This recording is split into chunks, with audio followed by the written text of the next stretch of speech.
Hello students, welcome back to my channel Avya academy. आज हम इस वीडियो में करेंगे कंप्लीट इकोनॉमिक्स की रिवीजन क्लास 10th की आपके एग्जाम पर्पस से। तो आइए जल्दी से स्टार्ट करते हैं। हमारा चैप्टर फर्स्ट है विकास, डेवलपमेंट। सबसे पहले हम देखेंगे अर्थव्यवस्था। अर्थव्यवस्था क्या होती है? एक ढांचा जिसके अंतर्गत लोगों की आर्थिक क्रियाओं का अध्ययन किया जाता है। जब हम लोगों की उन क्रियाओं का अध्ययन करते हैं जिनसे उन्हें पैसे मिलते हैं, आय होती है, तो उनको बोला जाता है आर्थिक क्रियाओं का अध्ययन। और इस अध्ययन को क्या कहा जाता है? अर्थव्यवस्था कहा जाता है। ठीक है। आर्थिक क्रियाएं जिनके बदले में हमें पैसे मिलते हैं, अनार्थिक क्रिया जिसके बदले में हमें, जिन क्रियाओं को करने के बदले में हमें कोई भी आय नहीं होती। आगे देखते हैं आर्थिक विकास क्या होता है। इस पिक्चर से आपको समझ में आएगा जैसे जैसे इनकम आपकी बढ़ रही है। ठीक है। तो एक ऐसी प्रक्रिया जिसके द्वारा अर्थव्यवस्था की वार्षिक प्रति व्यक्ति आय में वृद्धि होने लगी। प्रति व्यक्ति आय मतलब जैसे अगर एक व्यक्ति की आय 1,000 रुपये पर महीना है, फिर अगले साल उसके आय 2,000 हो जाती है, फिर उसकी आय 3,000, तो उसकी आय जो है वो बढ़ रही है। तो इसको हम बोलेंगे कि उसका क्या हो रहा है? उसका आर्थिक विकास हो रहा है। आगे देखते हैं विकास। कहते हैं विकास के लक्ष्य विभिन्न लोगों के लिए विभिन्न हो सकते हैं। अगर कोई कोई बात किसी एक व्यक्ति के लिए विकास है, जोड़ने के दूसरे के लिए विकास होगा। जैसे कि एग्जांपल ले लेते हैं, अगर मान लो कोई नया हाईवे बन रहा है, तो वो बहुत सारे लोगों के लिए विकास हो सकता है, लेकिन किसान के लिए जिसकी ज़मीन छिन गई है उसके लिए वो विकास बिल्कुल भी नहीं है। इसी तरीके से जो विकास होता है, ये इसकी अलग अलग आवश्यकताओं पे भी डिपेंड करता है।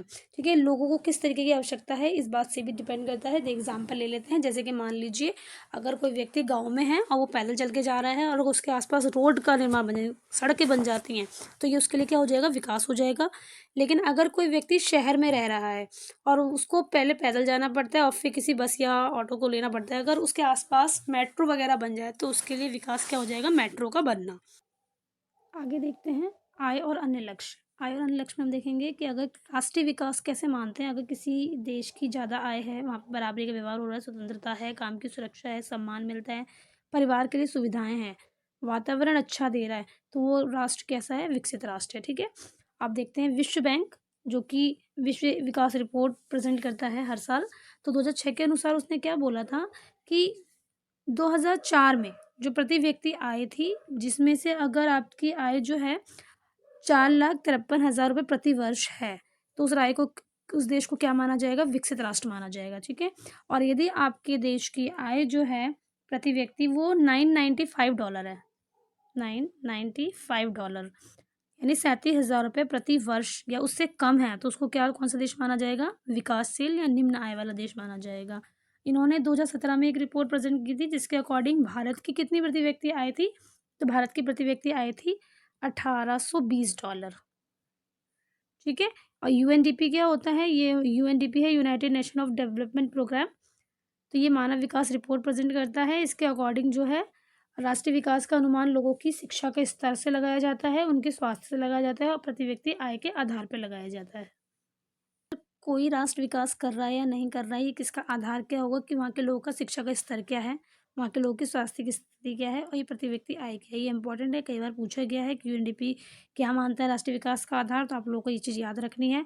आगे हम लोग देखते हैं विकास के लक्ष्य में प्रति व्यक्ति आय क्या होती है। प्रति व्यक्ति आय क्या होती है? जब देश की कुल आय को हम उस देश की जनसंख्या से भाग दे देते हैं, यानी टोटल इनकम कितनी है देश की, उसको हम किससे डिवाइड करते हैं? देश की जनसंख्या से। ये फॉर्मूला आता है कुल आय डिवाइडेड बाय जनसंख्या। तो क्या निकल के आती है? प्रति व्यक्ति आय। जो राशि मिलती है उसे हम कहते हैं प्रति व्यक्ति आय। ठीक है। अब भारत में प्रति व्यक्ति आय 2006 की इस रिपोर्ट के अकॉर्डिंग कितनी थी? 28,000 रुपये प्रति ईयर। आगे देखते हैं सकल राष्ट्रीय उत्पाद। सकल राष्ट्रीय उत्पाद क्या होता है? कि किसी देश में उत्पादित यानी उत्पादन होने वाली कुल आय को सकल राष्ट्रीय उत्पाद कहते हैं। इसमें क्या होता है कि एक साल में होने वाली सभी आर्थिक क्रियाएं से जितनी भी हमारी इनकम होती है वो सब इसमें आ जाती है सकल राष्ट्रीय उत्पाद में। इसको क्या बोलते हैं? GNP, gross national product. ठीक है। आगे देखते हैं सकल घरेलू उत्पाद। सकल घरेलू उत्पाद को क्या बोलते हैं? GDP, gross domestic product. कहता है किसी भी देश में उत्पादित कुल आय में से जो हमने निर्यात कर दी है उनको घटाने के बाद जो भी बचता है, तो आप ये ध्यान रखेंगे कि जितना भी हमने अपने देश के अंदर जितने भी हमने वस्तु उत्पादित की हैं या जितनी भी हमने सेवाएं उत्पादित की हैं उसे क्या बोलेंगे? सकल घरेलू उत्पाद। इसमें आप जो आपने इंटरनेशनल लेवल पे किया है वो इसमें इंक्लूड नहीं होगा। आगे देखते हैं हम शिशु मृत्यु दर। शिशु मृत्यु दर क्या होती है? कहते हैं हर 1,000 जन्म में से 1 साल की उम्र में से मरने वाले बच्चों की जो संख्या होती है उसे क्या बोलते हैं? शिशु मृत्यु दर। यानी जितने भी 1,000 बच्चे जन्म ले रहे हैं उसमें जो भी 1 साल से कम उम्र के बच्चे मरे हैं उनको क्या, उस दर को क्या बोला जाएगा? शिशु मृत्यु दर। तो कहते हैं ये आंकड़ा जितना कम होगा उतना ही बेहतर माना जाएगा। ठीक है, और अगर ये जो है ये एक महत्वपूर्ण पैमाना है, इससे क्या पता चलता है कि वहाँ की स्वास्थ्य सेवाएँ कैसी हैं। अगर स्वास्थ्य सेवाएँ अच्छी होंगी तो शिशु मृत्यु दर कम होगा, अगर स्वास्थ्य सेवाएँ अच्छी नहीं है इसका मतलब शिशु मृत्यु दर ज़्यादा हो रहा है। 2011 की जनगणना के अनुसार भारत में शिशु मृत्यु दर कितना था? 30.15। इससे पता चलता है कि भारत में आज भी स्वास्थ्य सेवाएँ अच्छी नहीं है, लेकिन अब ये इम्प्रूव हो चुकी है। जनगणना 2011 के अकॉर्डिंग थी। आगे देखते हैं पुरुष और महिला का अनुपात, जिसे बोलते हैं लिंग अनुपात। इसमें क्या देखा जाता है कि प्रति 1000 पुरुषों की तुलना में महिलाओं की कितनी संख्या है, जितनी संख्या महिलाओं की होगी उसको बोलेंगे लिंग अनुपात। यदि ये आंकड़ा कम है तो इससे हमें क्या पता चलेगा कि देश में महिलाओं के खिलाफ माहौल कैसा है, वो खराब है। 2011 की जनगणना के अनुसार क्या पता चला था कि प्रति 1000 पुरुषों की तुलना में महिलाएं कितनी थी? 940 है। जब 1000 पुरुष हो रहे थे तो महिलाओं की संख्या कितनी थी? 940। ठीक है, आगे देखते हैं जन्म के समय संभावित आयु, इसे हम जीवन प्रत्याशा भी बोलते हैं, मतलब एक्सपेक्टेड लाइफ, कि आप एक व्यक्ति की कितनी उम्र को एक्सपेक्ट करते हैं कि वो कितने साल जिएगा, इसे क्या बोला जाता है? संभावित आयु या जीवन प्रत्याशा। तो 2011 की जनगणना में उन्होंने क्या बोला कि पुरुष जो है वो 67 ईयर्स जिएंगे और महिलाएं जो है वो 72 ईयर्स जिएंगी। ठीक है, इससे पता चलता है कि जीवन स्तर कैसा है वहाँ का, यानी मूलभूत सुविधाएं कैसी हैं, स्वास्थ्य सुविधाएं कैसी है, लोग की आय, क्योंकि लोग अगर आय अच्छी है तो इसका मतलब उनकी आयु भी क्या होगी? अधिक होगी, क्योंकि उनका खान पीना अच्छा होगा, उनके पास सारी सुविधाएं होंगी। आगे देखते हैं साक्षरता दर। साक्षरता दर क्या होती है कि जब 7 वर्ष से या उससे अधिक आयु के लोग जनसंख्या में कितने साक्षर हैं, जो अनुपात है उसका, उसको क्या बोलते हैं हम? साक्षरता दर। इसमें आपको एक चीज़ याद रखनी है, निवल उपस्थिति अनुपात। निवल उपस्थिति अनुपात क्या होता है? जो 6 से 10 वर्ष के आयु के बच्चे स्कूल जा रहे हैं, 6 से 10 वर्ष की आयु के जितने बच्चे स्कूल जा रहे हैं वो उनका रेशो हम निकालेंगे उस आयु वर्ग के कितने टोटल बच्चे हैं देश में, उनके बीच जो अनुपात होगा उसको क्या बोला जाता है? निवल उपस्थिति अनुपात। क्या लिखेंगे हम? 6 से 10 वर्ष की आयु के स्कूल जाने वाले कुछ बच्चों का उस आयु वर्ग के कुल बच्चों के साथ प्रतिशत। ठीक है, यानी टोटल स्कूल बच्चे कितने जा रहे हैं वो अपॉन में उस आयु के कुल बच्चे कितने हैं टोटल उस एज ग्रुप के, और इंटू में 100, जो यहाँ से निकल आगे आएगा उसे बोला जाएगा निवल उपस्थिति अनुपात। आगे देखते हैं राष्ट्रीय आय। राष्ट्रीय आय क्या होती है कि देश के अंदर उत्पादित सभी वस्तुओं सेवाओं के मूल्य तथा विदेशों से भी प्राप्त आय, जो विदेशों में जाके लोग कमा रहे हैं, हमारे इंडियंस कमा रहे हैं, उनकी भी आय को जोड़ के क्या बनाया जाता है? राष्ट्रीय आय बनाया जाता है। बीएमआई। बीएमआई क्या होता है? Body mass index. Body mass index निकालने का फॉर्मूला क्या होता है? वेट अपॉन में हाइट का हाइट स्क्वायर, इससे हम क्या निकालते हैं? बीएमआई। इससे आपको क्या पता चलता है कि आप पोषित हैं, अल्प पोषित हैं, कैसे पता चलेगा? अगर आपका बीएमआई 18 18.5 से कम आता है, यानी 18.5 से कम आता है तो आप कुपोषित हो, और अगर ये 25 से ऊपर आता है तो यानी आप ओवर वेट हो, और अगर ये 18.5 से लेकर 25 के बीच में आता है इसका मतलब आप एकदम ठीक हो। आगे देखते हैं आधारभूत संरचना। आधारभूत संरचना क्या होती है? यानी किसी देश की अर्थव्यवस्था के लिए रीढ़ किसका काम करती है? रीढ़ की हड्डी का। इसमें क्या क्या देखा जाता है कि देश की सड़कें कैसी हैं, रेल पर कैसे हैं, एयरपोर्ट कैसे हैं, सी पोर्ट कैसे हैं, इलेक्ट्रिसिटी कैसे बन रही है आगे। और इससे कहता है अगर आपकी आधारभूत संरचना अच्छी है इसका मतलब आपके देश में क्या है? समृद्धि ही समृद्धि है। आगे देखते हैं मानव विकास सूचकांक। मानव विकास सूचकांक क्या होता है? Human development index. ठीक है, इससे क्या है? ये जो सूचकांक है विकास को मापने का एक मापदंड है, यानी ये क्या करता है? अलग अलग देशों में हम विकास को माप सकते हैं कि कौन सा देश किस चीज़ में कैसा विकास कर रहा है। तो विकास हम कैसे मापते हैं? अगर हमें दो देशों के बीच में या दो राज्यों की तुलना करनी है तो वहाँ पर हम शिक्षा का स्तर देखेंगे। ठीक है, शिक्षा का स्तर मतलब साक्षरता दर चेक करेंगे। स्वास्थ्य स्तर मतलब हम वहाँ पे क्या चेक करेंगे कि जन्म दर क्या है, मृत्यु दर क्या है, और शिशु मृत्यु दर क्या है, और फिर या फिर हम वहाँ की इनकम चेक करेंगे। इन तीनों चारों चीज़ों के अकॉर्डिंग हम लोग क्या करते हैं? विकास का स्तर चेक करते हैं। और इसे कौन जारी करता है? मानव विकास सूचकांक को जारी करता है यूएनडीपी। यूएनडीपी इसको जारी करता है, इसको मानव विकास सूचकांक को। ठीक है, और हमें ये चीज़ ध्यान रखनी है यूएनडीपी के अकॉर्डिंग जो साक्षरता दर किस राज्य की सबसे अधिक है भारत में, तो वो है केरल। केरल में सबसे अधिक है ये। और शिशु मृत्यु दर सबसे ज़्यादा कम कहाँ पर है? तो ये सबसे कम कहाँ है? केरल में भी कम है। ठीक है, ये चीज़ हमें याद रखनी पड़ेगी। आगे देखते हैं कि विकसित देश और विकासशील देशों में क्या अंतर होता है। तो विकसित देश कौन से होते हैं?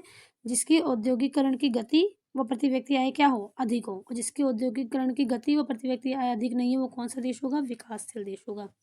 स्थिति कैसी होगी, ये आत्मनिर्भर होगा, डिपेंडेंट होगा, और ये कैसा होगा, समृद्ध होगा। ये कैसा होगा, गरीब होगा और दूसरे देशों पे डिपेंड होगा। संसाधनों का ये पहले से ही उपयोग कर रहा है, यानी पूर्ण उपयोग कर रहा है। ये पूर्ण गलत लिखा हुआ है, पूर्ण उपयोग। और संसाधनों का क्या उपयोग करता है, पूरा उपयोग नहीं कर रहा, अभी थोड़ा सा उपयोग कर रहा है। साक्षरता दर ज़्यादा होगी, साक्षरता विकासशील देशों में क्या होगी, साक्षरता दर कम होगी। गरीबी कैसी होगी, गरीबी भी कम होगी, और यहाँ पे गरीबी और बेरोजगारी ज़्यादा होगी। विकास कैसा होगा, यहाँ पे उच्च प्रौद्योगिकी विकास होगा, यानी टेक्नोलॉजी में अच्छी टेक्नोलॉजी यूज़ कर रहे हैं, और यहाँ पे हम टेक्नोलॉजी के लिए किस पे डिपेंड है, दूसरों पे हम डिपेंड है। आगे देखते हैं, अर्थव्यवस्था में मुख्य योगदान क्या रहेगा इसका। अर्थव्यवस्था में इसका मुख्य क्षेत्र कौन सा है, तृतीय क्षेत्र योगदान दे रहा है। और विकासशील देशों में भी ये प्राथमिक क्षेत्र, यानी हम नेचुरल रिसोर्सेज पे ही डिपेंड हैं। आय का वितरण कैसा है, समान है, तो यहाँ पे आय का वितरण कैसा है, असमान है। मानव विकास सूचकांक यानी इंडेक्स कैसा है, इसका ऊंचा है, इसका इंडेक्स कैसा है, कम। सकल घरेलू उत्पाद जीडीपी कैसा है, इनका ज़्यादा है, और यहाँ जीडीपी भी क्या आ रहा है, कम आ रहा है। आगे देखते हैं, अगर आपको मान लीजिए ये एक टेबल दे रखी है, ठीक है, इसमें आपको बता रखा है पंजाब, केरल और बिहार का प्रति व्यक्ति आय दे दी 26,000, 22,800 और 5700, ठीक है। शिशु मृत्यु दर दे दिया 49, 11 और 60। साक्षरता दर दे दिया 70, 91, 47, ठीक है। और निवल उपस्थिति अनुपात भी दे रखा है 81, 91, 41। तो इसके अकॉर्डिंग आप क्या देखेंगे, आप देखेंगे कि इनके जो आंकड़े हैं वो क्या है, अलग अलग तरीके के हैं, रिलेशन अलग अलग दिखा रहे हैं। ये कह रहा है कि प्रति व्यक्ति आय के मामले में कौन सबसे ज़्यादा है, इस पे पंजाब से ज़्यादा नंबर पर है, और सबसे कम कौन है, बिहार सबसे कम पे है, ठीक है। और शिशु मृत्यु दर के मामले में कौन ज़्यादा है, ज़्यादा शिशु मृत्यु दर का होना खराब होता है। शिशु मृत्यु दर कैसी होनी चाहिए, कम होनी चाहिए। यानी अगर आपके राज्य में शिशु मृत्यु दर कम है, इसका मतलब आपके यहाँ पे स्वास्थ्य संबंधी सुविधाएं उपलब्ध हैं। तो ये सबसे ज़्यादा कम कहाँ पर है, केरल में। यानी यहाँ पे केरल में क्या है, स्वास्थ्य संबंधी हॉस्पिटल्स की फैसिलिटीज़ ज़्यादा हैं, ठीक है। साक्षरता दर कहाँ पे ज़्यादा है, केरल में ही ज़्यादा है। तो इससे हम क्या निष्कर्ष निकालेंगे, इससे हम निष्कर्ष निकालेंगे कि जो केरल का विकास है, यानी केरल का जो स्तर है आर्थिक विकास का स्तर, वो ज़्यादा है, और बिहार का आर्थिक विकास का स्तर कम है। क्योंकि केरल में शिशु मृत्यु दर कम होनी चाहिए, कम है। साक्षरता दर ज़्यादा होनी चाहिए, ज़्यादा है। और जो निवल उपस्थिति अनुपात है वो भी ज़्यादा है, यानी जो आपकी एज ग्रुप है उस एज ग्रुप के बच्चे ज़्यादा स्कूल है, जितने टोटल बच्चे हैं उनमें से ज़्यादा बच्चे, मोस्टली बच्चे क्या हो रहे हैं, स्कूल में आ रहे हैं। यानी सबसे अच्छा आर्थिक विकास का स्तर कौन से राज्य का है, केरल का, और सबसे कम कहाँ का है, बिहार का। हो सकता है एग्जाम में आपको ऐसे टेबल के थ्रू पूछा भी जाए। और भी कुछ इंपॉर्टेंट टॉपिक्स हैं इसके, जो मैं आपको एज ए क्वेश्चंस के फॉर्म में बता देती हूँ कि क्या क्या है। जैसे कि कई बार पूछा जाता है कि एक चीज़ अगर किसी देश किसी के लिए विकास है तो हो सकता है दूसरे के लिए विनाश हो, इसका एग्जाम्पल दो या इस चीज़ को प्रूफ करो कि क्या है। तो मैंने एग्जाम्पल एक आपको बता दिया, हाईवे का निर्माण। अगर मान लो हाईवे कोई बन रहा है तो वो आगे आने जाने वाले लोगों के लिए तो विकास है, लेकिन जिस किसान की उसमें ज़मीन चलेगी उसके लिए विकास नहीं है। ऐसे ही आप एग्जाम्पल ले सकते हैं डैम का, यानी जो बांध बनते हैं वो जो लोग बिजली उससे बनेगी, जो लोग उसको यूज़ करेंगे, वो लोग उसको क्या देखेंगे, विकास के पॉइंट ऑफ व्यू से देखेंगे। लेकिन जिस व्यक्ति की या जिन लोगों की उसमें ज़मीन चली गई, जिन लोगों को वहाँ से हटा दिया गया, उन लोगों के लिए वो विकास बिल्कुल भी नहीं है, ठीक है। इस तरीके से एक टॉपिक और था, ये था कि सार्वजनिक सुविधाएं क्या होती हैं, यानी वो सुविधाएं जो सरकार सार्वजनिक रूप से सबको दे रही है उन्हें क्या बोला जाता है, सार्वजनिक सुविधा बोला जाता है। जैसे पुलिस जो आपको सेफ्टी दे रही है, शिक्षा, परिवहन। कुछ लोग तो ऐसे हैं जब ये चीज़ें तभी यूज़ कर पा रहे हैं जब इन्हें सार्वजनिक सरकार दे रही है, अदरवाइज़ वो इन चीज़ों को यूज़ बिल्कुल भी नहीं कर पाते। एक चीज़ ये भी पूछी जाती है कि आय के छोड़कर अगर आपको कोई काम करना है तो उसको अगर आप आय को मैटर नहीं करती हैं, अगर अगर आप आय नहीं उसमें उसको देखते हैं तो आप उस चीज़ में और क्या चीज़ ढूंढना चाहेंगे उस काम को करने के लिए। तो आप देखेंगे कि आपको सम्मान मिलना चाहिए, फिर आपको उसमें सेफ्टी फील होनी चाहिए, और कोई ऐसा ना हो जो जिससे आपको हेल्थ इशू हो जाए, ठीक है। और आपके साथ साथ दूसरों के साथ भी क्या होना चाहिए, समान व्यवहार होना चाहिए, और अच्छे काम का वहाँ पे क्या होना चाहिए, माहौल होना चाहिए। तो इस लेसन में इतना ही इंपॉर्टेंट था। बाकी अभी मैं एक क्वेश्चन सीरीज भी निकालूंगी जिसमें हम सारे इकोनॉमिक्स के क्वेश्चन करेंगे। आइए अब नेक्स्ट चैप्टर की तरफ चलते हैं। आगे देखते हैं इकोनॉमिक्स का चैप्टर 2, भारतीय अर्थव्यवस्था के क्षेत्रक। इस चैप्टर में हम देखेंगे कि हम जितनी भी एक्टिविटीज़ करते हैं वो दो तरीके की होती है। पहला होता है आर्थिक क्रियाएं, दूसरा होता है अनार्थिक क्रिया। जिन क्रियाओं को करने के बदले में हमें इनकम होती है उसे कहते हैं आर्थिक क्रिया, और जिन क्रिया को करने के बदले में हमें कोई इनकम नहीं होती, कोई आय नहीं होती, कोई पैसे नहीं मिलते, उसे कहते हैं अनार्थिक क्रिया। तो भारतीय अर्थव्यवस्था के क्षेत्रों को 3 भागों में बाँटा गया है। पहला है आपका प्राथमिक क्षेत्र, दूसरा है आपका द्वितीयक क्षेत्र, तीसरा है आपका तृतीयक क्षेत्र। जब हम प्राकृतिक संसाधनों को यूज़ करके कोई वस्तु का उत्पादन करते हैं, तो कौन से क्षेत्र में आता है? वो प्राथमिक क्षेत्र में आता है। इसे कौन क्या-क्या एग्ज़ाम्पल दे सकते हो आप लोग? कृषि, मछली पालन, वानिकी, और इसे हम किस नाम से जानते हैं? इसे हम कृषि क्षेत्र के नाम से भी जानते हैं। अब देखते हैं द्वितीयक क्षेत्र। प्राथमिक क्षेत्र में जो आपने सामान बनाया, अगर उसको आप बदल के कोई नया सामान बनाते हो, तो वो किस में आता है? द्वितीयक क्षेत्र में आता है, ठीक है? इसमें हम क्या ले सकते हैं? इसमें आप औद्योगिक यानी इंडस्ट्रीज़ से रिलेटेड गतिविधियाँ भी आप इसमें ले सकते हैं। इसलिए इसको किस नाम जाना जाता है? इसलिए इसको औद्योगिक क्षेत्र के नाम से भी जाना जाता है। प्राथमिक क्षेत्र को हम किस नाम से जानते हैं? कृषि क्षेत्र। द्वितीयक क्षेत्र को हम जानते हैं औद्योगिक क्षेत्र। एग्ज़ाम्पल, जैसे आपने प्राथमिक क्षेत्र में गन्ना उगाया, यानी आपने कृषि कृषि करके गन्ना उगाया है। द्वितीयक क्षेत्र में आप उसने उस गन्ने का रूप बदल के आपने क्या बना दिया? गन्ने की चीनी बना दी, ठीक है?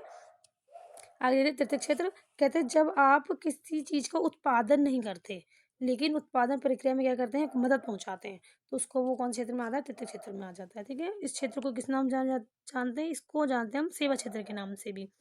इसमें क्या होता है, आप जैसे कि प्राथमिक क्षेत्र, द्वितीयक क्षेत्र में कोई चीज़ बनी है, तो उसके ट्रांसपोर्ट पे करना, उसका इंश्योरेंस और उसमें जो भी बैंकिंग, ये सब आते हैं, किस में आ जाता है? ये तृतीयक क्षेत्र में आ जाता है। इसमें सेवाएँ उपलब्ध की जाती है, इसलिए इनको क्या बोला जाता है? सेवा क्षेत्र के नाम से भी इनको जाना जाता है। कहते हैं तीनों क्षेत्र, प्राथमिक क्षेत्र, द्वितीय क्षेत्र और तृतीय क्षेत्र, दोनों क्षेत्रों में जितना भी हम उत्पादन करते हैं, जो भी इनकम होती है, उन सबको अगर हम जोड़ दें तो उसको कहते हैं जीडीपी, यानी इसका मतलब हो गया सकल घरेलू उत्पाद, ठीक है? यानी प्राइस का अगर सकल घरेलू उत्पाद का फॉर्मूला पूछेगा तो प्राथमिक क्षेत्र प्लस द्वितीय क्षेत्र प्लस तृतीय क्षेत्र किसके इक्वल हो जाएगा? GDP, gross domestic product. GDP में किसका योगदान सबसे ज़्यादा है? तो पूछा जाता है ये क्वेश्चन, तो इसमें सबसे ज़्यादा योगदान होता है तृतीय क्षेत्र का, और प्राथमिक और द्वितीय क्षेत्र का योगदान कम होता है। लेकिन अगर पूछता है कि भारत में सबसे ज़्यादा रोजगार कौन-सा क्षेत्र उपलब्ध कराता है? तो वो है आपका प्राथमिक क्षेत्र यानी प्राइमरी सेक्टर। सबसे ज़्यादा रोजगार प्राइमरी सेक्टर में आता है, और सबसे ज़्यादा जीडीपी में योगदान किसने दिया है? तृतीय क्षेत्र ने दिया है, ठीक है? अब तृतीय क्षेत्र को सेवा क्षेत्र के नाम से भी जानते हैं, और जो इसका महत्व है वो दिन प्रतिदिन बढ़ता जा रहा है। इसके पीछे कई सारे रीज़न्स हैं, जैसे कि हमारे देश में ऐसी बहुत सारी फैसिलिटीज़ हैं जो हमें जिसकी हमें ज़रूरत होती है। कहाँ-कहाँ ज़रूरत होती है? हॉस्पिटल्स में, आपके इंस्टीट्यूट्स में, कॉलेजेस में, स्कूल्स में, और आपके मतलब जो भी टेलीग्राफ यानी आपको अगर एक जगह से दूसरी जगह कोई बात पहुँचानी है, उसमें भी। तो इसमें कैसे-कैसे आवश्यकताएँ होती हैं? जैसे कि आपको कोई सामान इधर से उधर लेके जाना है, या आपको फाइनेंस चाहिए, पैसा चाहिए, तो ये आपको कौन प्रोवाइड करता है? ये आपको प्रोवाइड करता है तृतीय क्षेत्र प्रोवाइड करता है। और अगर आपको कृषि और उद्योग में विकास करना चाहते हैं, तो उसके लिए आपको कौन-कौन सी फैसिलिटी चाहिए? आपको चाहिए परिवहन, ट्रांसपोर्ट, स्टोरेज यानी भंडारण, और आपको इधर-उधर मूव करने के लिए फाइनेंस चाहिए होता है, और वो आपको कौन प्रोवाइड करता है? वो आपको प्रोवाइड करता है तृतीयक क्षेत्र। और फिर आप देख रहे होंगे कि आय के स्तर की जो माँग है, उसके कारण भी सेवाओं की माँग क्या होती जा रही है? दिन पर दिन बढ़ती जा रही है। एक चीज़ और, सूचना और प्रौद्योगिकी संचार, आप देखते हैं आईटी आप लोग पढ़ रहे होंगे इस समय, आईटी के बारे में आप लोगों ने सुना होगा। आईटी ग्रो बहुत फास्ट कर रही है, हर किसी के हाथ में फ़ोन है, हर किसी को ऑनलाइन पेमेंट करनी है, तो ये सारी फैसिलिटीज़ कौन प्रोवाइड करता है? ये प्रोवाइड करता है तृतीयक क्षेत्र। अब हम देखेंगे कितने प्रकार की बेरोज़गारी होती है, तो पहले देखते हैं बेरोज़गारी क्या होती है। बेरोज़गारी मतलब अगर कोई व्यक्ति काम करने की इच्छा रखता है और काम करने में सक्षम है, लेकिन फिर भी उसे काम नहीं मिल पा रहा, तो उसे कहते हैं बेरोज़गारी। बेरोज़गारी 2 प्रकार की होती है। पहला होता है अल्प बेरोज़गारी या छिपी बेरोज़गारी, दूसरा होता है खुली बेरोज़गारी, ठीक है? खुली बेरोज़गारी में आपका मौसमी बेरोज़गारी और शिक्षित बेरोज़गारी आता है। अल्प बेरोज़गारी को इसे हम प्रच्छन्न बेरोज़गारी के नाम से भी जानते हैं। इसका मतलब क्या होता है कि जब किसी काम को करने में ज़्यादा अधिक जितने लोगों की ज़रूरत है, उससे ज़्यादा लोग उसमें काम करें, तो उसको कहते हैं छिपी बेरोज़गारी। यानी इसमें कुछ लोगों की ज़रूरत नहीं है, अगर हम उन्हें हटा देंगे तो इसका कोई भी प्रभाव उस काम पर नहीं पड़ेगा। और मौसमी बेरोज़गारी कौन-सी होती है? जब कोई व्यक्ति साल के कुछ मौसम में तो काम कर रहा है, लेकिन कुछ मौसम में वो खाली बैठा हुआ है, तो उसे बोलते हैं मौसमी बेरोज़गारी। शिक्षित बेरोज़गारी क्या होती है? जब पढ़ा-लिखा व्यक्ति को अपनी योग्यता के अनुसार काम नहीं मिल पाता, और वो किसी प्रकार का रोज़गार नहीं करता, तो उसे कहते हैं शिक्षित बेरोज़गारी। अब देख लेते हैं अल्प बेरोज़गारी के बारे में। ये ग्रामीण क्षेत्रों में क्या होता है? कहते हैं परिवार के सभी लोग एक ही खेत में काम करते हैं। अब चा उस खेत में काम एक व्यक्ति द्वारा हो सकता है, लेकिन नहीं, उसमें सारे लोग लगे होते हैं, तो वहाँ पे कौन-सी बेरोज़गारी हो गई? अल्प बेरोज़गारी। शहरी क्षेत्र में क्या होता है, शहरों में सेवा क्षेत्र में हजारों अनियमित श्रमिक हैं जो दैनिक रोजगार की तलाश करते हैं। उनमें से कई रोजगार काम नहीं पाते हैं।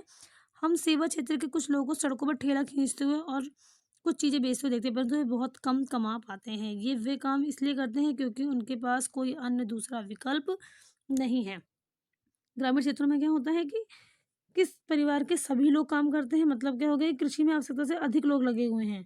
अगर इनको हम हटा दें तो हमारी प्रोडक्शन पे, हमारे उत्पादन पे कोई भी प्रभाव नहीं पड़ेगा। ने प्राथमिक क्षेत्र, द्वितीयक क्षेत्र और तृतीयक क्षेत्र तीनों ही क्षेत्र में रोजगार को प्रोत्साहन देने के लिए कई सारी नीतियां बनाई हैं। तो कौन कौन सी नीतियां सरकार ने बनाई है देख लेते हैं। सरकार ने क्या किया है, खेतों की सिंचाई के लिए और कुएं बनवाने के लिए लोन प्रोवाइड करा रही है बैंक के थ्रू। बांधों का निर्माण करा रही है जिससे कि सिंचाई भी हो सके और रोजगार के अवसर भी उपलब्ध हो सके, किसान अपना सामान आसानी से बेच सके, उसके लिए सड़कें बनवा रही है और परिवहन यानी ट्रांसपोर्ट की फैसिलिटीज़ दे रही है। आपको बीज उपलब्ध करवा रही है, उर्वरक यानी खाद वगैरह, कृषि उपकरण और बाकी जो पंप सेट वगैरह सिंचाई के लिए लगते हैं उन्हें भी उपलब्ध करा रही है। जो क्षेत्र ऐसे हैं जो कि आधे ग्रामीण ग्रामीण क्षेत्र में भी आते हैं और शहरी क्षेत्र में भी आ जाते हैं, वहाँ पे क्या कर रही है, उद्योगों को बढ़ावा देने के लिए नए नए उद्योग लगा रही है, उसके लिए पैसा प्रोवाइड करती है। और कई प्रकार की मिल भी उन्होंने खोली है, जैसे कि दाल मिल, कोल्ड स्टोर यानी जहाँ पे खाना काफ़ी लंबे टाइम तक के लिए इकट्ठा करके रख देते हैं, शहद संग्रहण केंद्र, हरी सब्जियों को इकट्ठा करने वाली जगह भी उन्होंने सरकार ने खोल दी हैं। विद्यालयों की अधिक संख्या शिक्षकों, भवन निर्माताओं, आदेशपालों, अन्य कर्मचारियों के लिए रोजगार का अवसर उपलब्ध कराया है। और क्या किया है, स्वास्थ्य सेवाओं में सुधार के लिए ग्रामीण क्षेत्रों में डॉक्टर, नर्स और स्वास्थ्य कर्मियों की भी भर्ती कराई है। आगे पर्यटन क्षेत्र में और नई सेवा सूचना तकनीकी में भी रोजगार के अवसर उपलब्ध कराए हैं।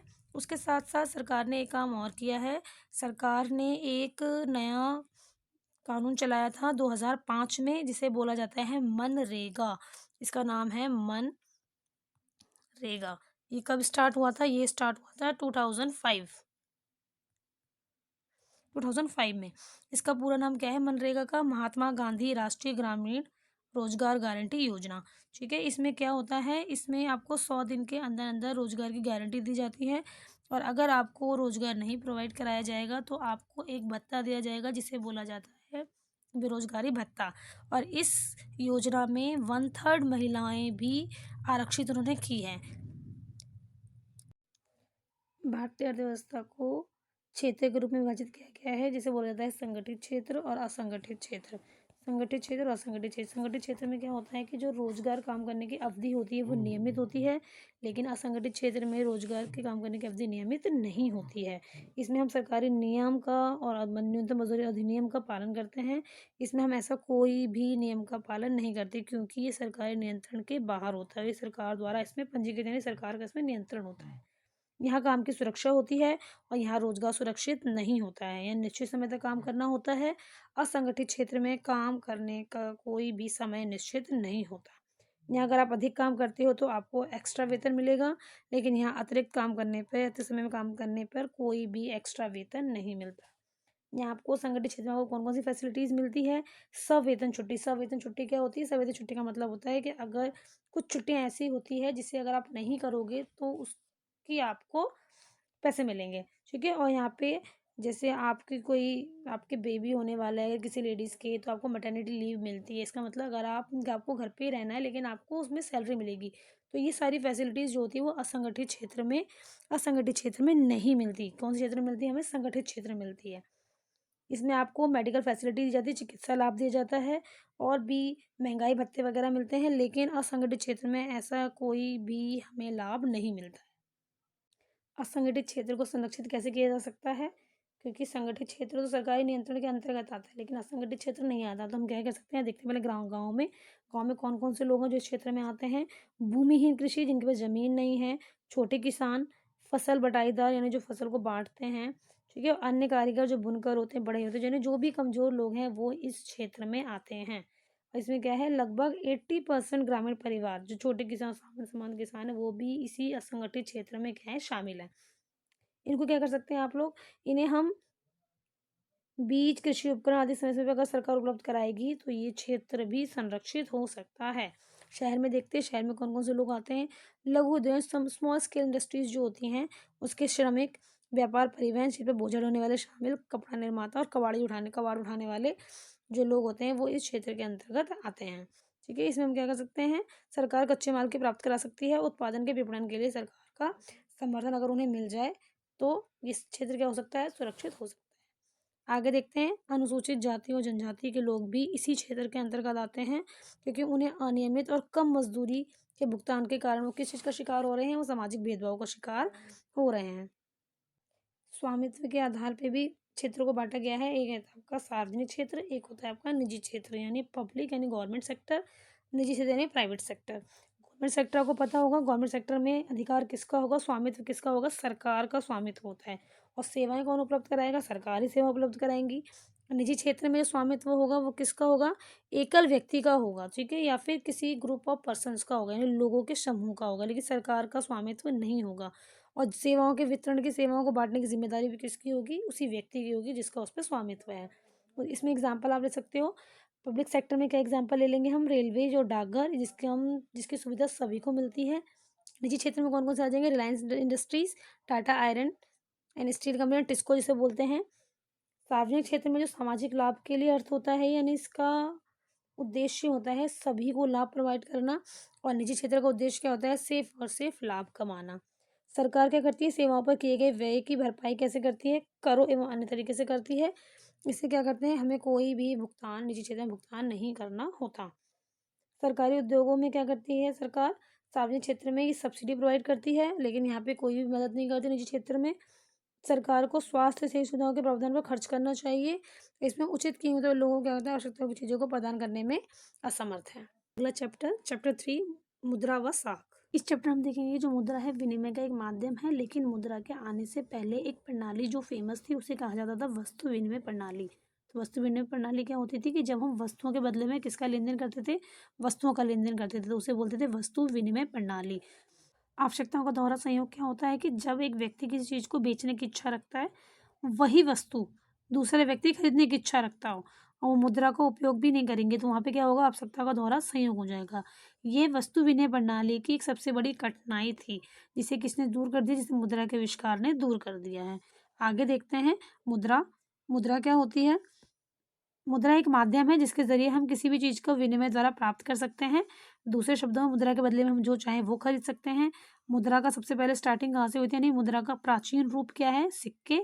जो कि सिक्के कैसे होते थे, सिक्के सोने चांदी के होते थे, महंगे धातु के बनाए जाते थे। जब धातु की कमी होने लगी तो हमने क्या किया, साधारण नॉर्मल धातु के हम सिक्के बनाने लगे। उसके बाद सिक्कों का स्थान किसने ले लिया, कागज के नोटों ने ले लिया है। आज भी क्या हो गया है, कम मूल्य वाले सिक्के इस्तेमाल किए जाते हैं। सिक्कों और नोटों को सरकार द्वारा कौन जारी करता है, सरकार द्वारा जो अधिकृत एजेंसी होती है वो जारी करती है। जैसा कि क्वेश्चन आता है कि नोटों को जारी कौन करता है, नोटों को जारी करती है रिजर्व बैंक ऑफ इंडिया। भारतीय करेंसी नोट पर आपको एक वाक्य देखने को मिलता है, उसमें क्या लिखा होता है कि उस करेंसी नोट के धारक को उस नोट पर लिखी राशि देने का वादा करता हूँ। ये बात आपको नोट पे जरूर देखने को मिलती होगी। रिजर्व बैंक के कार्य क्या है, रिजर्व बैंक का कार्य होता है मुद्रा जारी करना, यानी नोट कौन जारी करता है, रिजर्व बैंक जारी करता है। रिजर्व बैंक जो होता है वो अन्य बैंकों पर अपनी नज़र रखता है, स्वयं सहायता समूह पे भी नज़र रखता है। स्वयं सहायता समूह क्या होता है वो हम आगे पढ़ेंगे। रिजर्व बैंक ब्याज की दरों को निर्धारित करता है, कौन कौन सी ब्याज की दर, कि जो बैंक है वो कितना इंटरेस्ट पे करेगा, जो भी लोग अपना पैसा जमा कराएंगे। और अगर लोग बैंक से लोन ले लेते हैं, ऋण, तो उस पर भी कौन सी दर होगी, ऋण ऋण पे ब्याज की दर क्या होगी, तो उसे भी कौन डिसाइड करता है, रिजर्व बैंक डिसाइड करता है। जितनी भी मौद्रिक नीतियाँ होती हैं, मॉनेटरी पॉलिसीज होती हैं, उसको कौन देखता है, रिजर्व बैंक देखता है। बैंकों की कुछ राशि नकद के रूप में रखनी पड़ती है बैंक को, और बाकी की राशि जो होती है रिजर्व बैंक में जमा करानी होती है। तो बैंक कितनी राशि अपने पास रखेगा ये कौन बताता है, ये रिजर्व बैंक ही बताता है उनको। तो ये रिजर्व बैंक के प्रमुख काम होते हैं। आगे देख लेते हैं मुद्रा के आधुनिक रूप कौन कौन से हैं। मुद्रा के आधुनिक रूपों में आ जाता है कागज के नोट, सिक्के, मोबाइल एवं net banking, cheque, UPI, credit card, debit card, PhonePe, Paytm, ये सब मुद्रा का आधुनिक रूप है। और मुद्रा का प्राचीन रूप क्या है, धातुओं के सिक्के। का पहले सोने चांदी के धातु थे और फिर उसके बाद जो आपके सामान्य धातु हैं उनके सिक्के। साख क्या होता है, साख को हम बोल सकते हैं ऋण। ऋण क्या होता है, कहता है साख एक ऐसा समझौता है जिसमें क्या होता है, ऋणदाता जो ऋण को देगा वो उधारकर्ता को, यानी जो ऋण मांग रहा है उसको धनराशि, वस्तु और सेवाएं इस विश्वास पे देता है, उधार देता है कि वो भविष्य में उसका भुगतान कर देगा। जो ऋण है ऋण संपत्ति के रूप में भी दिया जा सकता है, जैसे कि त्योहार के दौरान जूता निर्माता सलीम है, 1 महीने के अंदर भारी मात्रा में जूता बनाने का आदेश मिलता है और वो इस काम को पूरा करने के लिए क्या करता है, उसे अब क्या-क्या चाहिए होता है, उसको पूरा करने के लिए मज़दूर चाहिए, कच्चा माल चाहिए और इसके लिए उसे पैसे चाहिए। वो कहाँ से पैसे लेता है? बैंक से लोन ले लेता है, साख ले लेता है। तो इसका मतलब वो ऋण को कैसे यूज़ कर रहा है? वो ऋण को एज़ अ एसेट्स यूज़ कर रहा है। फिर वो आपूर्तिकर्ता को तत्काल चमड़ा उपलब्ध कराने के लिए कहता है, उसके बाद भुगतान करने का आश्वासन देता है। उसके लिए क्या कहते हैं, व्यापारी से कुछ उधार ले लेता है और महीने के अंत तक वो आदेश पूरा करके लाभ कमाता है। जो भी उसने उधार लिया होता है उसका भुगतान कर देता है। तो यहाँ पे जो उसने ऋण का यूज़ किया है वो संपत्ति के रूप में किया है। इसलिए अगर हम ऋण की 2 प्रकार की भूमिकाएँ होती हैं, एक सकारात्मक भूमिका और एक नकारात्मक भूमिका। सकारात्मक भूमिका किसे कहते हैं? जब हम ऋण को संपत्ति के रूप में यूज़ करते हैं तो वो होती है सकारात्मक भूमिका। लेकिन जब हम ऋण को ऋण जाल के रूप में यूज़ करने लग जाते हैं तो वो हो जाती है साख की नकारात्मक भूमिका। तो सकारात्मक भूमिका में क्या होता है, लाभ कमाते हैं हम। हमने जिस भी काम के लिए ऋण लिया होता है वो काम हमारा पूरा हो जाता है, हमारे जीवन का स्तर बढ़ने लग जाता है। साख ऋण जाल के रूप में ये साख की नकारात्मक भूमिका भी होती है। इसको हम एक एग्जाम्पल के थ्रू समझते हैं। जैसे कि सपना है जो कृषि के खर्च को सहन करने के लिए पैसा उधार लेती है साहूकार से, लेकिन दुर्भाग्य से क्या होता है, उसकी फसलों को कीड़े या अन्य कारण से वो बर्बाद हो जाती है, जिसकी वजह से वो ऋण का भुगतान नहीं कर पाती और ऋण ब्याज उस पे बढ़ता जाता है। तो ऋण की नकारात्मक भूमिका भी यही कहती है कि जो व्यक्ति होता है वो ऋण के जाल में फंस जाता है। ऋण जाल क्या होता है कि जब हम पैसे को चुका नहीं पाते, यानी पैसे को वापस नहीं दे पाते, हम पे ब्याज भी बढ़ जाता है और जब हम उस ब्याज को देने के लिए कहीं किसी नई जगह से पैसे लेते हैं और हम इस तरीके से ब्याज हमारा बढ़ता ही जाता है, तो इसे बोला जाता है शाख का ऋण जाल। ठीक है? और साख की नकारात्मक भूमिका भी यही होती है कि इससे हमारा काम नहीं हो पाता, हम पे ऋण बढ़ता जाता है, हमारे जीवन जीने का जो स्तर है वो गिरता जाता है, हम अपने मानसिक तरीके से भी हम परेशान होने लग जाते हैं। आगे देखते हैं समर्थक ऋणाधार क्या होता है। समर्थक ऋणाधार जब उधारदाता, उधार देने वाला उधार प्राप्तकर्ता से कोई ऐसी संपत्ति की माँग करता है जिसे बेचकर वह अपने ऋण की वसूली कर सकें, तो उसे कहते हैं समर्थक ऋणाधार। देखते हैं बैंकों की ऋण संबंधी गतिविधियाँ। भारत में बैंक जो है वो जमा का केवल 15% हिस्सा अपने पास रखती है। यानी लोग जितना पैसा जमा करवाते हैं बैंक में, बैंक अपने कुल पैसे का 15% हिस्सा अपने पास रखती है, बाकी का पैसा आरबीआई में जमा करा देती है। जो लोग पैसा अपना बैंक में जमा कराते हैं उसे मांग जमा के नाम से जाना जाता है। ऐसा क्यों? क्योंकि जब वो पैसा अपना जमा कराते हैं और जब भी उस पैसे को माँगते हैं तो बैंक द्वारा उस पैसे का भुगतान किया जाता है। इसलिए उसे मांग जमा के नाम से जाना जाता है। कहते हैं इसे किसी एक दिन में जमा करदा धन द्वारा धन निकालने की संभावना को देखते हुए बैंक 15% इसलिए रखती है कि अगर कोई व्यक्ति पैसे की डिमांड करता है तो उसको वो चुका सके। बैंक जमा राशि के एक बड़े भाग को क्या करती है, ऋण के रूप में भी दे देती है और जो बैंक इंटरेस्ट दे रही है कस्टमर को, जिन्होंने पैसा जमा कराया है, और जो बैंक उनसे इंटरेस्ट ले रही है लोन पे, जो इंटरेस्ट बैंक ले रही है, उन दोनों के बीच में जो अंतर होता है उसको क्या होता है, बैंक की आय का मुख्य स्रोत होता है। आइए देखते हैं ऋण की शर्तें क्या-क्या होती हैं। जब भी लोन की बात होती है तो कुछ बातें पहले से डिसाइड करनी पड़ती है, जिसमें सबसे पहले हम डिसाइड करते हैं ब्याज की दर क्या होगी, जो भी पैसा हम ले रहे हैं, किसी उस पे हम कितना ब्याज देंगे।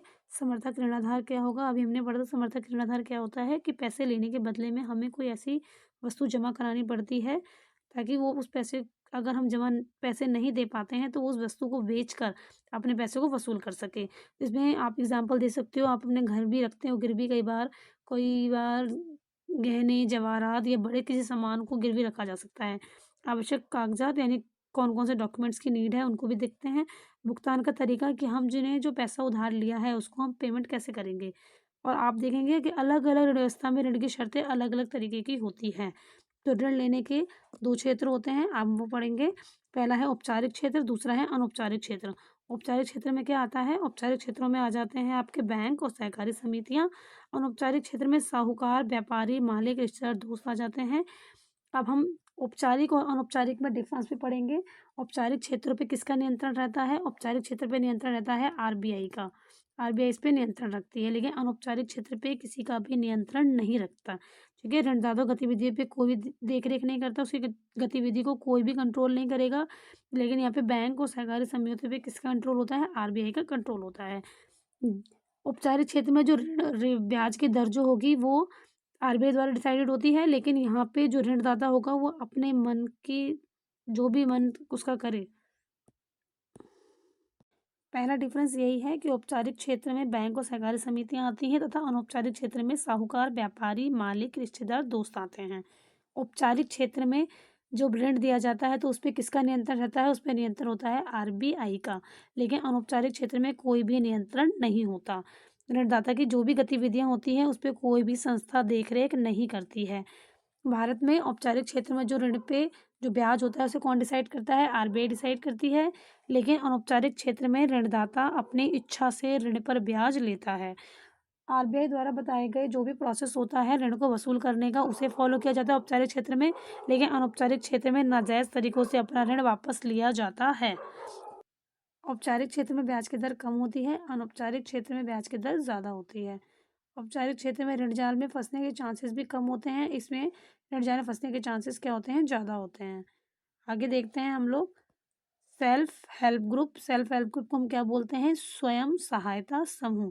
स्वयं सहायता समूह में कितने सदस्य होते हैं? कुछ लोग एक छोटा समूह बना लेते हैं जिसमें सदस्य होते हैं 15 से 20 सदस्य होते हैं और इसमें मोस्टली महिलाएं ही होती हैं। वो क्या करती हैं? अपने जमा किए पैसे को इकट्ठा करती हैं और जमा रकम में से किसी भी सदस्य को छोटी राशि है वो लोन के रूप में दे सकती है। तो उस राशि पर कोई भी ब्याज नहीं लेता है। इसको क्या बोला जाता है? इसको बोला जाता है माइक्रो फाइनेंस।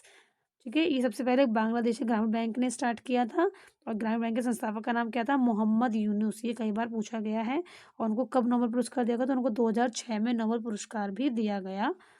आइए देखते हैं अगला चैप्टर इकोनॉमिक्स का चैप्टर 4 वैश्वीकरण और भारतीय अर्थव्यवस्था।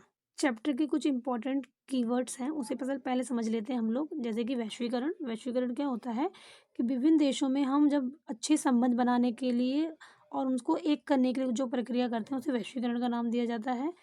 ठीक है, अगले टर्म है उदारीकरण। उदारीकरण क्या होता है? जब सरकार अपने रेस्ट्रिक्शंस को, अपने अवरोधों को, अपने जो प्रतिबंध लगा रही है उनको हटा लेती है या हटाने की प्रक्रिया जो होती है उसे क्या बोलते हैं? उदारीकरण। इंग्लिश में बोलते हैं लिबरलाइजेशन। वैश्वीकरण को बोलते हैं ग्लोबलाइजेशन। आगे देखते हैं निजीकरण। निजीकरण किसे कहते हैं? कहते हैं सार्वजनिक क्षेत्र की कंपनियों को जो पब्लिक सेक्टर में आती है यानी जो गवर्नमेंट सेक्टर में आती है, जब उन कंपनियों को तरीके से चरणबद्ध तरीके यानी किसी अच्छे एक सिलेक्टेड प्रोसेस से किसमें बेचते हैं? निजी क्षेत्र में बेचना शुरू कर देते हैं तो उसे कहते हैं निजीकरण। आगे देखते हैं बहुराष्ट्रीय कंपनियां कौन सी होती हैं? वह कंपनी जो एक से अधिक देशों में उत्पादन पर नियंत्रण रखती है उसे कौन सी कंपनी बोलते हैं? बहुराष्ट्रीय कंपनियां। देखते हैं निवेश क्या होता है। कहता है जब आप भूमि, भवन, मशीन और अगर अन्य किसी उपकरण को खरीदने के लिए कोई पैसा खर्च करते हो तो उसे बोलते हैं निवेश। विदेशी निवेश किसे कहते हैं? विदेशी निवेश बोलते हैं जब बहुराष्ट्रीय कंपनियां इस प्रकार के कोई भी सामान खरीदती है, भूमि, भवन, मशीन, इन पे कोई खर्चा करती है तो उसे बोलते हैं विदेशी निवेश। अब देखते हैं विश्व व्यापार संगठन। विश्व व्यापार संगठन एक ऐसा संगठन है जिसका उद्देश्य क्या था? इसका एक ही पर्पज था कि ये अंतर्राष्ट्रीय व्यापार को यानी इंटरनेशनल बिजनेस को क्या करे? उदार बनाए यानी रेस्ट्रिक्शंस को कम करे और मुक्त व्यापार यानी एक देश से दूसरे देश से व्यापार करना ईजी हो जाए। मुक्त व्यापार क्या होता है? जब दो देशों के बीच व्यापार बिना किसी प्रतिबंध के यानी बिना किसी रोक टोक के, बिना किसी रेस्ट्रिक्शंस के होता है तो उसे कहते हैं मुक्त व्यापार। सेज। सेज क्या होता है? Special economic zone. किसी विशेष क्षेत्र में अतिरिक्त सुविधाएं प्रदान कर यानी विदेशी कंपनियों को निवेश करने के लिए आकर्षित किया जाता है तो उसे बोलते हैं सेज। यानी आप विदेशी कंपनियों को इन्वेस्ट करने के लिए अलग से फैसिलिटीज़ दे रहे हो, कुछ ऐसा कर रहे हो जिससे वो कंपनी आपकी तरफ आपके यहाँ इन्वेस्ट करने के लिए अट्रैक्ट हो रही है तो उसमें कौन से क्या बोलते हैं? उसको सेज बोलते हैं यानी स्पेशल इकोनॉमिक जोन। वैश्वीकरण को समझ लेते हैं। वैश्वीकरण देशों के बीच तीव्र से एकीकरण और परस्पर संबंध की प्रक्रिया है। जब आप अन्य देशों से संबंध अच्छे करने के लिए एकीकृत होने के लिए जो एक्टिविटीज़ करते हैं उसे कहते हैं वैश्वीकरण। वैश्वीकरण को कौन बढ़ावा देने में सबसे ज़्यादा भूमिका किसकी है? बहुराष्ट्रीय कंपनियों की सबसे अधिक भूमिकाएं हैं। विभिन्न देशों के बीच अधिक से अधिक वस्तु, सेवाएं, निवेश और प्रौद्योगिकी का आदान प्रदान बढ़ रहा है। यानी एक देश दूसरे से वस्तु खरीद रहा है, कोई देश किसी से सेवाएं ले रहा है, कोई देश किसी अन्य देश में निवेश कर रहा है, इन्वेस्ट कर रहा है, कोई किसी से अपनी टेक्नोलॉजी ले रहा है, तो इसका आदान प्रदान वैश्वीकरण के थ्रू क्या हो रहा है? बढ़ रहा है। देश के बीच लोगों की आवाजाही में मदद कर रहा है। वैश्वीकरण के कारण लोगों का एक देश से दूसरे देश में जाना आसान हो गया और लोग इंटरेस्टेड भी हो गए हैं एक देश से दूसरे देश जाने में। क्या रीज़न है? लोग अच्छी आय के लिए, अच्छे रोज़गार के लिए, अच्छी शिक्षा के लिए एक देश से दूसरे देश में जा रहे हैं। पहले क्या होता था, बहुत सारे ऐसे प्रतिबंध होते थे जिसकी वजह से इन सभी गतिविधियों में वृद्धि नहीं हो रही थी, लेकिन अब ऐसा नहीं है। उदारीकरण की प्रक्रिया कर दी गई है सरकार द्वारा। जो जिन अवरोधों की यानी जिन प्रतिबंधों की ज़रूरत नहीं थी उन्हें हटा दिया गया है, और जिसकी वजह से वैश्वीकरण क्या हो रहा है, अब बढ़ रहा है। इस चैप्टर का ये इंपॉर्टेंट टॉपिक है कि वैश्वीकरण को संभव बनाने वाले कारक कौन कौन से हैं, वो कौन कौन से फैक्टर्स हैं जिनकी वजह से ग्लोबलाइजेशन की जो प्रोसेस है, प्रक्रिया है, वो तेज़ होती जा रही है। तो सबसे पहला नाम है टेक्नोलॉजी का। टेक्नोलॉजी में हम उन्नति कर रहे हैं, प्रौद्योगिकी में हम उन्नति कर रहे हैं, उसकी वजह से क्या हो रहा है, वैश्वीकरण की प्रक्रिया तेज़ हो रही है। अगला है परिवहन का विकास हो रहा है, यानी ट्रांसपोर्ट फैसिलिटीज़ आ गई है, जिसकी वजह से क्या हो जा रहा है, एक देश में जहाँ पे सामान की ज़रूरत है दूसरे देश से वहाँ पे सामान आसानी से पहुँचाया जा रहा है। सूचना एवं संचार प्रौद्योगिकी यानी इंफॉर्मेशन एंड कम्युनिकेशन टेक्नोलॉजी, इनकी वजह से भी वैश्वीकरण की प्रक्रिया क्या हो रही है, इससे परिवर्तन आ रहा है। आप देख सकते हो कम्युनिकेशन के लिए क्या मीडियम यूज़ कर रहे हैं, हम कंप्यूटर और इंटरनेट यूज़ कर रहे हैं, जिसकी वजह से एक देश का व्यक्ति दूसरे देश के व्यक्ति के साथ जुड़ जा रहा है। और इन्फॉर्मेशन के लिए हम क्या यूज़ कर रहे हैं, इन्फॉर्मेशन के लिए हम सैटेलाइट्स को यूज़ कर रहे हैं। सैटेलाइट्स की वजह से हमें एक जगह से दूसरी जगह पे इन्फॉर्मेशन भेजना भी आसान हो गया है और इन्फॉर्मेशन लेना भी आसान हो गया है। आगे हम ईमेल्स का यूज़ कर रहे हैं, जिसकी वजह से हमें एक बहुत ही कम चार्जेस में हम विश्व में रहने वाले किसी भी बंदे से बात कर सकते हैं। स्वतंत्रता के बाद क्या हो गया था, स्वतंत्रता के बाद भारत सरकार ने विदेशी व्यापार और विदेशी निवेश पर क्या लगा दिया था, रेस्ट्रिक्शंस लगा दिया गया था। इसे बोला जाता था व्यापार अवरोधक। कहते हैं सरकार क्या करती है, विदेशी व्यापार को नियमित करने के लिए, कंट्रोल करने के लिए सरकार किसका यूज़ करती है, व्यापार अवरोधों का यूज़ करती है।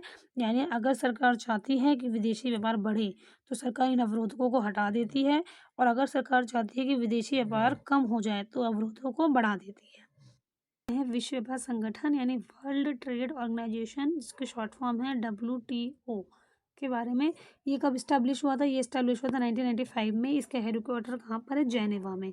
ये एक ऐसा संगठन है जिसका उद्देश्य क्या था, जिसका एम क्या था कि इंटरनेशनल बिजनेस को क्या करे, उदार बनाए और उसको बढ़ाए। इसके लिए इसने क्या किया, इसके लिए जो विकसित देश थे उन्होंने कुछ खास नियम को ध्यान में रखते हुए इस संगठन का निर्माण किया था। और ये WTO से क्या है, मुक्त व्यापार की आशा की जा सकती है। ये देखता है कि कहीं ऐसा तो नहीं है कोई जो विकसित देश हैं वो व्यापार बाधाएं खड़ी तो नहीं कर रहे, और ये क्या करता है, विकासशील देशों के लिए व्यापार बाधाओं को हटाने का प्रयास भी करता है। भारत में वैश्वीकरण का क्या प्रभाव हुआ था, ये देख लेते हैं। वैश्वीकरण ने क्या किया, देशी विदेशी उत्पादकों के बीच में एक कंपटीशन ला दिया है, जो कि उपभोक्ताओं को क्या कर रहा है, खासकर कौन से उपभोक्ता जो शहरी क्षेत्र में रहते हैं इनके लिए बड़ा फ़ायदेमंद रहा है, क्योंकि ये जितना पहले नहीं उससे ज़्यादा अच्छा जीवन आज जीते हैं। क्योंकि पहले जो सामान इनको ज़्यादा रेट में मिलता था, अब वो सामान उन्हें कम रेट में मिलने लगा है। ठीक है, लेकिन इसका इफेक्ट उत्पादक यानी जो सामान को बना रहा है उसको और श्रमिकों के बीच इसका जो प्रभाव है वो समान नहीं है। हम देख सकते हैं कि MNC ने पिछले 20 सालों में क्या किया है, भारत में अपना निवेश बढ़ा दिया है, जो इनके लिए क्या है, फ़ायदेमंद रहा है। कहाँ इन्वेस्ट किया है इन्होंने, मोबाइल फ़ोन, ऑटोमोबाइल और फास्ट फूड पर। और इसकी वजह से क्या है, नई नौकरियाँ भी आई हैं, और इसको इन सामानों को खरीदने वाले लोगों की संख्या में भी क्या हुई है, वृद्धि हो गई है। अगले देखते हैं, कई सारी भारतीय कंपनियां हैं जो प्रतिस्पर्धा में क्या करें, वृद्धि का फायदा उठाने में कामयाब भी रही है। नई प्रौद्योगिकी आ गई है, उत्पादन में भी निवेश किया गया है, और कंपनियों को विदेशी कंपनी के साथ मिलकर साझेदारी यानी पार्टनरशिप का फायदा भी मिल रहा है। इस चैप्टर में इतना ही पार्ट इम्पॉर्टेंट था CBSE पॉइंट ऑफ व्यू से। और भी जो कुछ क्वेश्चंस कुछ पार्ट्स इसके रह गए हैं वो हम क्वेश्चन वाली सीरीज में कर लेंगे। आई होप स्टूडेंट्स इस एक वीडियो में आपकी इकोनॉमिक्स की क्विक रिवीजन हो गई होगी। अगर ये वीडियो आपको पसंद आई हो तो प्लीज़ लाइक शेयर और सब्सक्राइब ज़रूर करें, ताकि अभी हम जो आने वाली इकोनॉमिक्स के अलावा हिस्ट्री, सिविक्स और ज्योग्राफी की रिवीजन करने वाले हैं उसका लिंक आपको मिल जाए, आपको उसका नोटिफिकेशन मिल सके। इसलिए आप लाइक शेयर सब्सक्राइब ज़रूर करें, और हम एक क्वेश्चन आंसर सीरीज़ भी करेंगे जो आपके एग्ज़ाम में बहुत हेल्प करेगा। Thank you.